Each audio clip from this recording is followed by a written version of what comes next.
Ladies and gentlemen, welcome to the Crack Podcast. Listen, fellas, talking about a little bit of ball. One thing I want to talk to you guys about, obviously, the U.S. national team hasn't got together in a very long time, and they got a chance to play two friendlies, 0-0 draw against Wales, and today was, 6-2 against Panama. FC Panama, I call them, because it seemed to be a very a B team. But I think both teams really had a lot of young players. And but we keep saying young player, but that is our national team. That is our national team. You look at it, and okay, people can argue what they want, but from what we've seen and what Berhalter's put out, it looks like Michael Bradley and Josie, and that's it. What other two veterans gonna be? I mean, okay. Obviously, you know. Wait. You said Michael who? Yeah, I said Berhalter. I'm not saying. Okay. I said Berhalter. Okay. Wow. Speak your mind, Mookie. What you got to say? I just don't understand why Michael Bradley would be in the conversation of the next World Cup. I'm saying okay. I mean, you have a player like Tyler Adams playing in the Bundesliga. What the hell you need Michael Bradley for? Okay, so if he get hurt, then what? Then we have other guys. Who? Weston can play back there. He's like anybody. You do understand that the World Cup is in 2 years, and we don't have that many games to prepare. You know what I'm saying, for normal. You need a veteran presence somewhere. You know, even if it's not for the on-field presence, but within the group, somebody that's been there, that experienced what these kids haven't experienced yet. You know, a lot of them are getting their first caps this last week. You know, so. And I'm not. Go ahead, Booch. No, I agree with you. Go on.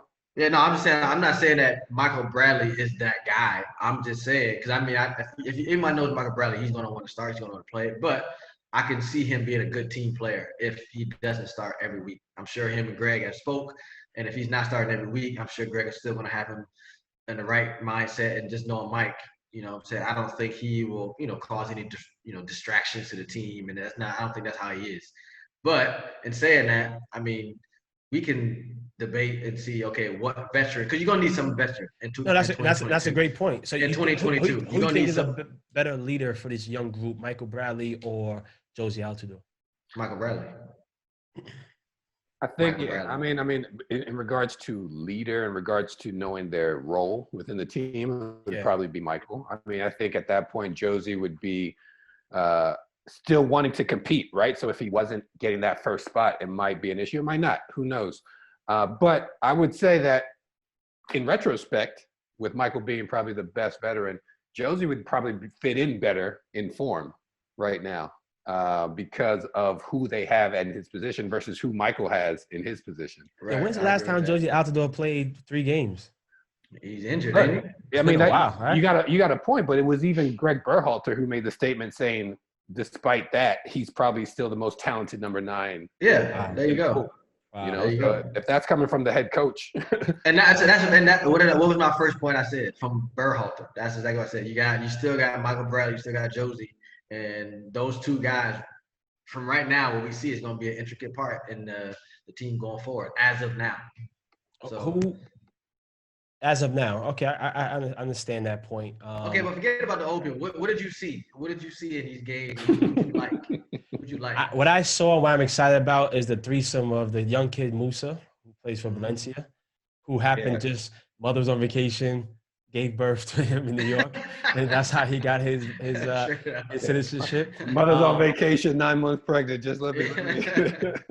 Baby, this is buy a ticket. Is travel to New York. So.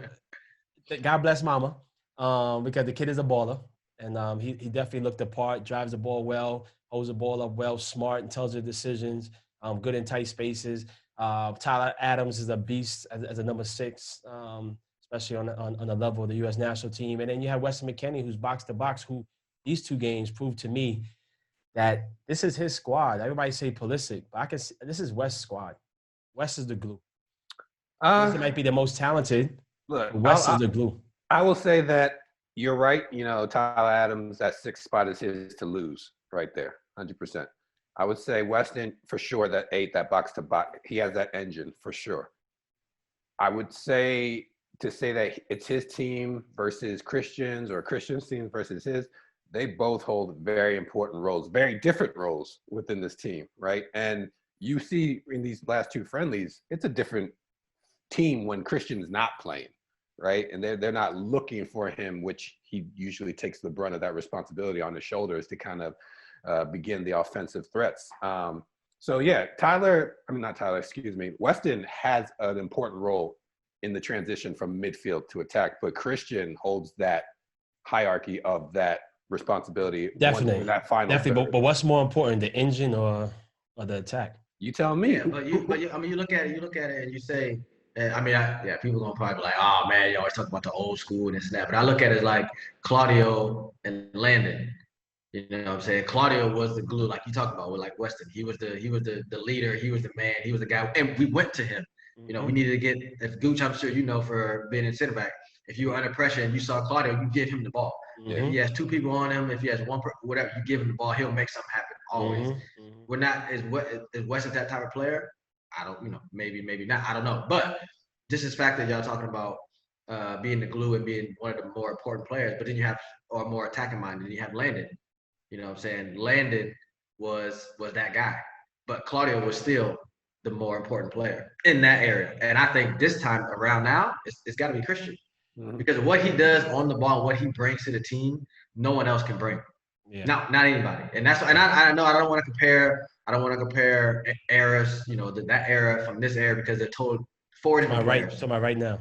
You know what I'm saying? I'm talking about right now. I just think that I kind of somewhat agree with Gooch, is that the way he plays and what he can bring to each game, and the threat that he brings to defenses, and how to wherever he plays, if it's on the right, if it's through the middle, I think he can really unlock a lot of different defenses more than anyone else can. I think that's why he's more important than Weston at this time.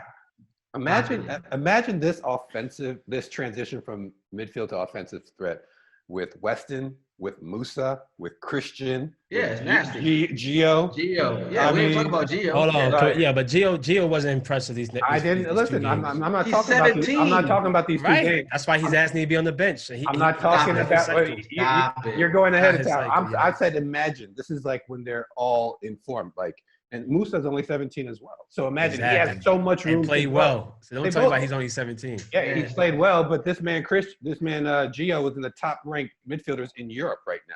You can't take nothing away from him. Wait, Gio's what? Wait. Say it again. He's amongst the top rated midfielders right now, playing in all of Europe. Say that one more time. The top rated midfielders. What ratings? What the fuck ratings you come about? I'll tell you, because of his number of assists and goals and actions attacked. In the world, or are you talking about in Dortmund? I said in Europe. In Europe. Not even in Europe. Okay. So when I show you the article, what are you going to say? Fake news? No, listen, y'all recount. Listen, we want to recount. I can name you 10 midfielders who are way better. Okay, but I rate Gio. I like Gio. I rate Gio. He's in New York. I love Gio. It's going on. You act like I wrote you act like I wrote the article. This ain't Arsenal. No, but you are quoting the article. That's on I am quoting the article because they did the research. You did not. My research is way more important than that damn article, obviously. All right, that statement was ridiculous. Can we talk about your research in the 3-0 defeat to Aston Villa? Or are we going to skip over that again? Listen, man, I'm looking forward. Okay. Right? Like the national team, we're looking forward. But no, listen. My point is Gio has a bright future regardless what he did in these last two games. Definitely. But the U.S. is a young team. Average age 19 years old. You got Weston, you got Gio, you got Musa possibly if he doesn't switch national teams. Listen, they better give him Rihanna to make sure he stays. You got Christian, you got Tyler Adams, and then you have all these other supporting cast that just got their first caps this last week as well. The cycle, yeah. I think this is an exciting kind of transition in the national team, and everyone has aspirations for what they're going to become. Because they haven't yet, right? They're too young to become anything. They're on their path. They haven't hit their climax yet, which is great, because regardless of how young they are, and we can all argue about, this national team is so young, this other 20 team, but most of them are playing like important roles in their club teams, right? Yeah, wait, but ain't nobody arguing that. Hold on. I am. Let's talk about that. No, Gooch was arguing that. I wasn't arguing that. No. I want to argue about important roles because you guys says something about these name players, right? These guys who get these contracts but haven't really established themselves, and then they get a national team call up, right? And I look at guys like, Gio Reyna. Obviously, he's an intricate part of Dortmund, but he's not a mainstay in Dortmund. If he's not playing, it doesn't mean Dortmund going to win or lose, right? I think Weston is obviously gained that. But you have a lot of other players who, like, for me, Zach Steffen, right? Zach, the other guy who I respect, and I love Zach as a person, but right now, the situation that he's in, he's not playing game in, game out, not even getting a sniff, and he won't be getting a sniff probably until the guy in front of him gets hurt. How do we have him starting on a team that's trying to? Well, what is your criteria? You're saying Zach doesn't start, but he's playing, so that shouldn't happen. But you're saying Gio is starting. No. Well, I'm saying though, Gooch, real talk. They're using a center back. Would you want a goalkeeper who hasn't played a 11v11 game in months being your starter in your national team? Is that the level that we accept right now? No, I think this was a predominantly European team for a reason. Right? So there wasn't access to the American players playing over here or whatever. So you have to take what you have access to. And I don't know who his backups were and if they're playing or whatever, but I know one of them is playing in Club Bruges in Belgium. Young guy. He just got that. Evan. Horvath. You know, and so you're going to want to start him over Zach Steffen right now? Why? He hasn't because he's playing games. Yes, he played 2 games. He doesn't know anything. He played 2 games. Please let him talk. What do you mean? He's not starting game in, game out for his team? No. Mingle started because he got injured. No. Mingle had, this is my CBS coming out. Hold up. That's good, man. That's huge. He got the coronavirus. There we go. The starting goalkeeper. The starting goalkeeper for the Belgium national team. Yeah. How you say Goose Mingle, right? Mingle. Yeah. Yeah, he got the virus, so he was out for 2 weeks. So the first Champions League game. So we have an issue. Yeah, so the first Champions League game, that's why Horvath started, and then that next game that weekend in the league, he played a game. But then after that, Mingle's back in the lineup, so he hasn't played since then. So no, he's not playing. Does that change your mind, Mookie? No, that shows me that we have a big concern about not having we need a goalkeeper that's playing game in, game out. I'll give you that. I'll rock with you on that one. I mean, you want your goalkeeper to, but I don't think he shouldn't have been starting. I would say that. With the list of goalkeepers that they brought in, I think Zach Steffen was the best option. I agree. But I do agree. I do agree with you about saying it may be a little concern going into bigger games, qualifying. World Cups if he's not playing regularly at Man City, that's not only getting cup games, that is going to be a concern, 100%. Yeah, 100%. I agree. I think in any position you want a player that's playing regularly at their club. I remember when we started when Bruce was like, if you're not playing, how can I bring you to the national team? Like you made that point before, and you stressed that point. Right. But I'm saying these friendlies it's like their last game. We didn't even know if they're going to have friendlies because of the coronavirus. This was put together. Nobody really anticipated these 2 games in the first place a month ago. Excuse me. So for me, this was a friendly. Wales was a friendly. You had to put something together. Whether this continues with Zach and he's not playing, if he doesn't go on loan somewhere or whatever, because maybe he goes on a championship club emergency loan for the season or whatever to get games, he does need to continue playing. Because that's the only way he's going to keep his fitness, keep his form, and not let the other goalies leapfrog him. So, what do you think about Berhalter stating that him in practice is getting so much quality that he feels that not saying it's enough, but he feels that it was sufficient enough for That's a cover-up. Boy, Goose took the words right out of my mouth. That's just a coach doing the right thing, supporting his player. Mm-hmm. That's all it is. I guarantee that when push comes to shove, be like, he might even say, Zach, you are my number 1, but I need you to play. Yeah. That's the end of the day. If you're not playing, I can't say that you're going to be my number 1. Mm-hmm. But yeah, in the media, that's just a sign of a good coach. Berhalter was a player, you know what I'm saying? So he knows kind of how to feed the media stuff that he wants to hear. Yeah. You know what I'm saying? He ain't going to be to say, oh, yeah, I'm concerned about Zach Steffen. He's not playing. I don't know if he's going to be my number 1, blah, blah, blah, blah, blah. No, ain't no coach going to say that. I don't think he'll say that He's unless you protecting Mourinho. him. He's protecting. Yeah, that's what I'm saying. He's supporting his player. That's it. That's all it is. And at the end of the day, I do believe he's getting good training with Man City. There's no question about that. The players he's with, what he's doing. But there's nothing to substitute a game atmosphere. The stress. Especially as a goalkeeper. You get scored on in training. Yeah. Okay, cool. Continue. You get scored on in the game. It's over. Ain't no continue. Ain't no continue, right? So that stress, that builds confidence, that makes you – pressure builds diamonds, right? And you need that pressure week in and week out to know how to handle that adversity during game time. And so, yeah, Greg Berhalter, he's a player. He knows the deal. Like, that's just Oguchi, when I hear comments like that from any coach around it, they just support. I mean, that's what it is. You have to do. You support your players, you support your team, you support the club or the national team, or whatever. That's what you do. But behind closed doors, I guarantee he's telling Zach Steffen like, "Hey, man, I love you, but we gotta do something. When push comes to shove, when it's time to really do this, hey, I'm gonna need you to be playing." Oguchi Onyewu, you're a legend for U.S. national team. Give me your opinions on the center backs that performed these last two games. We had Brooks, we had Miazga, and we had our boy Tim Ream. I'd love to hear your insight. Richards didn't play? He got in for 10 minutes. It was his foul. But, okay. Yeah. For me, Brooks is by far head and shoulders above everybody else right now. His confidence on the ball, his distribution, his command in the back line, you can tell that he has a presence right now that he didn't have some years before, probably because of his integration into the team. Mm-hmm. But you can tell that he's important to that team when he's playing. Yeah. So he has to stay healthy, one. And I think that left center back spot is his. I wasn't highly impressed with Miazga next to him. Obviously, he just changed clubs. He's playing with Anderlecht now on loan for the rest of the season. Maybe he's going to get his form. He's going to pick it up. But he didn't do anything terribly to make me say he's a terrible player, but he didn't impress me like his counterpart Brooks did. Same with, what's his name? Tim Ream. Yeah, like today's game was against a very C-team-esque Panama squad.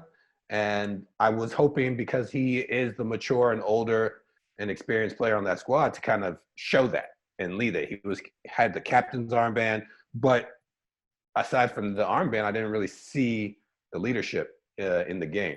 So I was hoping more for them. But honestly, I really want to see, if I had my choice picks in center back, I want to see Brooks alongside Mark McKenzie. Sorry. You're going to say that. Like those two right there, I feel like they can really complement each other. You know, they both have that athletic ability. They both pass well out the back. I'd really like to see that couple at some time in the near future. I'm sure you will. I mean, obviously they couldn't name some of the MLS players because of the playoffs. So, but Philly doing so well, I think you have to bring them in. Like, there's no bring who in. With Philly doing so well this year, you have to bring who in? Mark McKenzie. Now you should. No, with Philly. Oh, you mean in the future? Well, there's no more. There's no more. Well, that's what I'm saying. You said they should bring him in. I thought you meant these two games. I thought you meant that he should. That's what they couldn't bring him in these two. I know. They would have. Man, shut up. I thought that's what you meant. Yeah, but you're not smart. How you? All right, boy. You both are saying the same thing. You both are saying the same thing.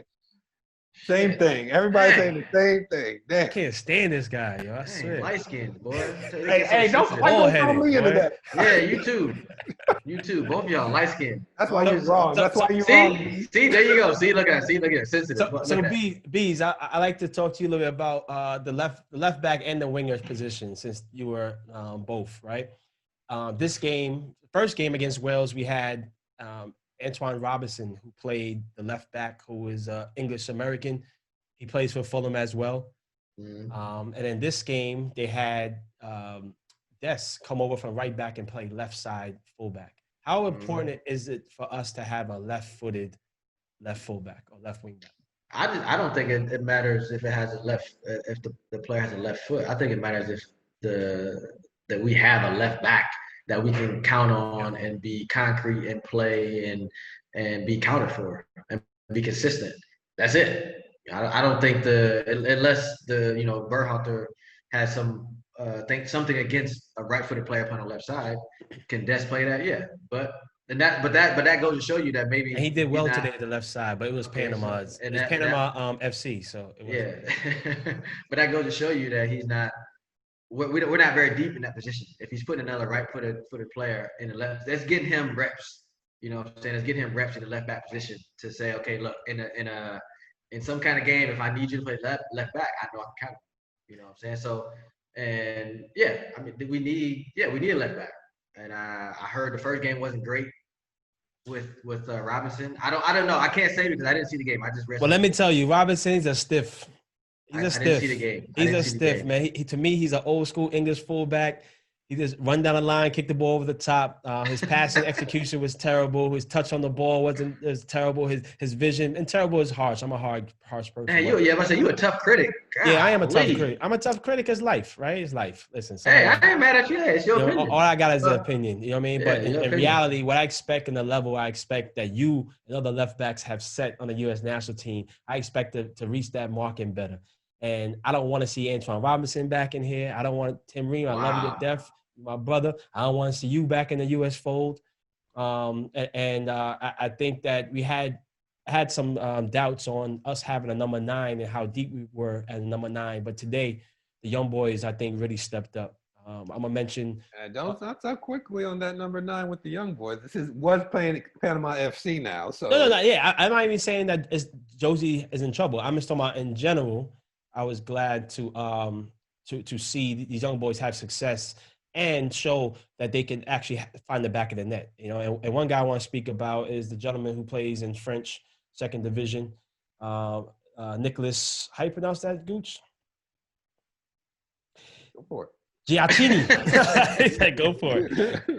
Giacchini. This is a gentleman who he was born in Kansas City, and I think at 8 years old he moved to Italy. I want to point out that his mother's Jamaican, so that's why he's so damn talented, and his father's Italian, which is another reason why he's so damn talented. I think that's a great mix. But he plays in the second division of France. I think he has a lot of talent. I think the kid showed he scored 2 goals today, Bees, but he missed a penalty kick. And that's It happens. That's football. He wanted that hat trick. He wanted that hat trick. No, I feel you, Goose. But Dan, you're a striker. How the hell you miss a penalty kick, man? Stop it. This keeper was terrible. Me and this goalkeeper could have battled for that job today. Listen, he was horrible. He didn't. Panama goalkeeper. The goalkeeper didn't save it. He missed it. Right. There was like a pass. Yeah. It was a bad. It was a bad thing. But look, at the end of the day, the best players miss penalties. Messi misses penalty. Cristiano misses penalty. I mean, Damarcus Beasley has missed penalties in his life. I know it's crazy, but why are you blowing him up? We all forgot about those. Because I did. I said did you not hear what I said before? The best players, and I put Beasley. Okay. I put him in that echelon. Now you redeem yourself. You see what I'm saying? I put him in Messi and Cristiano. I like that. I knew what you guys were going to hear, but I got to make you understand what I said. But like I said, like the kid's young, and he was eager. Like I like the fact that he wanted to take that penalty. Even though he missed it, he wanted that hat trick. It would have felt good, but no. Yeah, but so for me, see, this is what I'm saying. For me, Mook, the fact that you even bring it up, like that doesn't mean nothing. That don't mean shit. He missed a penalty. Everyone misses a penalty. I was joking. I gave him a lot of praise, but yeah, I'm concerned about that. You said I can't believe he missed a penalty. Yeah, I'm a little heated about that, brother. Listen, a player is supposed to make the damn penalty, right? Especially playing your first debut. You're trying to get on the hat trick. You got to show me you have some type of composure and some type of class. Oh, good. Now he didn't show you that. Oh, okay. But I also want to speak about Soto. It's another American. I think he has an option to play for Chile as well. He came on, scored 2 goals. He was tremendous for us for the U20s. And again, another player you hope that he picks the national team. So I think we have a lot of great things to look forward to. My concern, Bees, is the style of play, having the right coach and the right energy inside the program. I think for not making the last World Cup and having the so-called talent we have here, we have to keep our standards high. I think we deserve that now in the USA. I think these players need to feel that pressure. I think right now it's a little bit different because of how because we didn't qualify for the last World Cup. So now it's a whole new era. There's so many new players. I don't think that Greg is just giving out caps. You know, so I think they're really doing their homework as far as trying to find people that can really make it, for one, make a difference, but then compete inside the team, not against the biggest team. I'm talking about compete with the national team. You know, we still, even though Christian Pulisic is going to play, he's a number 10, he's going to play. We still want someone to compete with Christian Pulisic for him to be on the field. That's what we need. That's what makes the best team, not just national team, but makes the best for any team. You want to have competition in your own club or in your own national team, and if they can do that and find these young talent, then the sky's the limit. Because you can't just say, okay, well, yeah, this guy's old, this and that. Like, everyone's young, everyone's at a big club now. You can't say, oh, well, this guy's at so-and-so Division III club because they found him somewhere somehow. We don't know who he is. But now we got players that are playing at high, very prestigious and very historical clubs, playing, getting good minutes, learning from the best, and they're bringing that to the national team. So it only can be a good thing. You know what I'm saying? So I do hope that Greg can get these younger players to play whatever his style of football is, to play his style of football and get us back to the World Cup and competing at a high level. Well, Oguchi, I definitely think that these two games showed us that we do have some depth, right? We do have some talent in each position. Again, stating that how Pulisic didn't play and maybe Gio Reyna was in that position. I think it'd be good for Gio and Pulisic to fight for that position. As you said, too early to say that Gio's going to fight anybody, especially Pulisic in that regard. You know what I'm saying? Like, not to say that it's in permanent ink or it's nailed down, but like, this Christian has been carrying this team for the last couple of years, right? Even he was carrying this team when they failed to qualify for the 18 World Cup, to be honest. So, you know, to say now that just because Gio's having a phenomenal year and he's a presence and he's a prospect, I don't think he's going to be the one to dethrone Christian, right? The throne, but I think that he has to, you know, right now, in his position where he would fit on the national team, if he did have our strongest side, I think that, you know, he would have to compete, or, you know, with Christian. I think it'd be tough to play them both. I think it's a question of where Greg wants them to be played, right? Yeah, it's all about balance.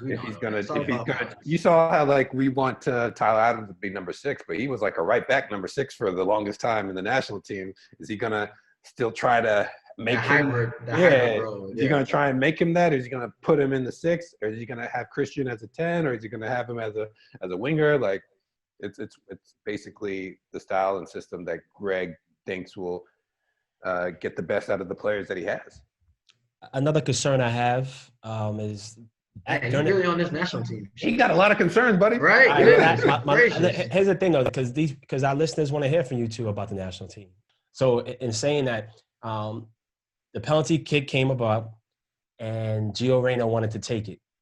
Nicholas Giacchini, right, the new striker, he scored 2 goals, and he wanted to get a hat trick, so he picked the ball up, and Gio was kind of pissed off about it. When he missed it, Gio raised his hand, he looked over to the bench. I don't like that. Did it really? Yo, like this, at the bench, that pissed me off. I didn't see that, and I didn't see that. Wow.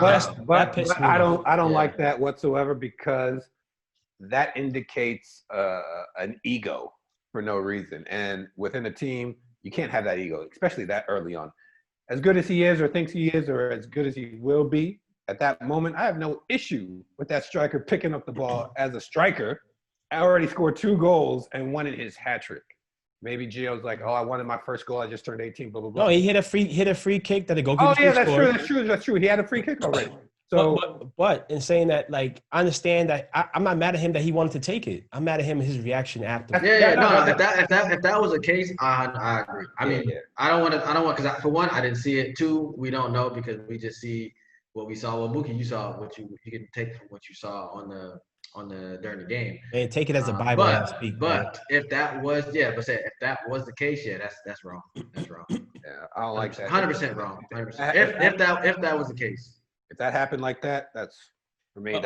My concern is that comes down from management. For him to even think that was acceptable to do shows that he's getting way too comfortable, or they are babying his ass way too much. To him to think on his first, the first 2 games playing with the senior national team, for him to even react that way, you know. See, and this is when you have a leader on your team. This is when you have forget the coach. And that comes from the manager, man. No, that is team, that is players. You don't coach. I wouldn't want Greg Bartar to go to Gio and say, hey man, you shouldn't do that. This is not how it is. I want the player, the captain, one of the veterans to go and be like, yo, what the hell are you doing? It as a player, you might, man, fuck this dude. I don't want to talk to blah, blah, blah. But you respect him because he came to you as a teammate. I would rather have a teammate come to me if I did some fucked up shit on the field, off the field, whatever. I'd rather have him come to me than the coach. So that's when you want a coach shouldn't have to deal with stuff like that. Yeah. You know, yeah, he is young because he's going to learn. You don't want to, I don't know how Greg coaches, but you don't want to tell a young kid that, oh, this is this, that, because you never know. You might lose confidence or blah, blah. I don't think Gio would. But this is when you have leaders on the field to step up and be like, or even after the game, be like, yo, that wasn't cool. If we're gonna really do this and really go at it how we want to do it as far as national team, you can't react like this. This is not the attitude we want on this national team. And if I was a coach, I would want my captain or one of my senior members to go up to him, or even anybody, go up to him and say, Gio, that was fucked up. We can't have this on national team. Not the coach. That kind of stuff does not go with the coach. That's my opinion. I don't think that should go with the coach. I agree with both of you with everything you said, Bees, but I also agree that and I haven't seen it, I'm just going off of the description that Mookie said. If you put your hands up, that's one thing. But for him to turn around towards the bench and the coaches and think that was acceptable, that's another feeling of comfort. Like, I can protest to them because they're on my side. That's my beef. That's my beef. I don't like cool. If that's how it happened, I don't like that. If he would have kicked the grass, I'm gonna have to review the VAR and see if that actually happened, and get back to y'all. But I still think that I'm saying that should be dealt with the captain, the veterans, and that's my opinion.